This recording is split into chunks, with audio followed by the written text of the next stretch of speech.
the 50-year-old co-president of Branson Tools and Toys. He'd been rich, single, and successful. A jolly man with reason to be as co-owner of a major interplanetary corporation.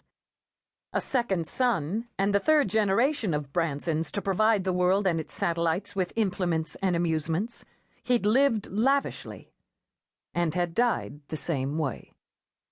J. Clarence's heart had been skewered with one of his own multi-power portadrills by his steely-eyed mistress, who'd bolted him to the wall with it, reported the incident to the police, then had calmly sat sipping claret until the first officers arrived on scene.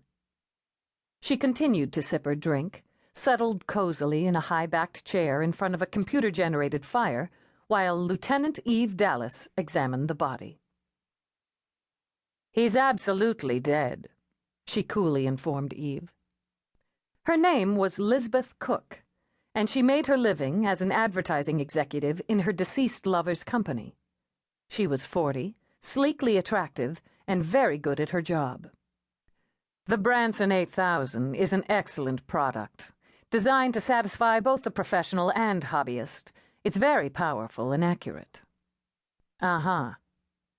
Eve scanned the victim's face. Pampered and handsome, even though death had etched a look of stunned and sorrowful surprise on his face. Blood soaked through the breast of his blue velvet dressing gown and puddled glossily on the floor. "Sure did the job here. Read Ms. Cook her rights, Peabody." While her aide attended to the matter, Eve verified time and cause of death for the record. Even with the voluntary confession, the business of murder would follow routine.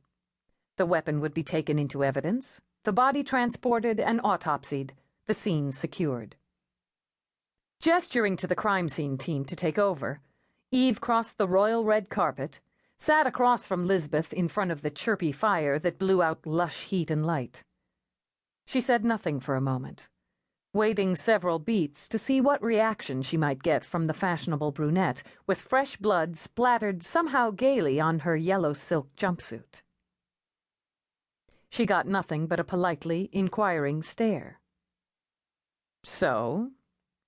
You want to tell me about it?" "He was cheating on me," Lisbeth said flatly. "I killed him." Eve studied the steady green eyes, saw anger, but no shock or remorse. "Did you argue?" "We had a few words." Lisbeth lifted her claret to full lips, painted the same rich tone as the wine. "Most of them mine. J.C. was weak-minded." She shrugged her shoulders and silk rustled. "I accepted that, even found it endearing in many ways, but we had an arrangement. I gave him 3 years of my life." Now she leaned forward, eyes snapping with the temper behind the chill. 3 years, during which time I could have pursued other interests, other arrangements, other relationships. But I was faithful.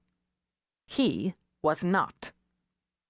She drew in a breath, leaned back again, very nearly smiled. "Now he's dead."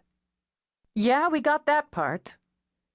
Eve heard the ugly suck and scrape as the team struggled to remove the long steel spike from flesh and bone.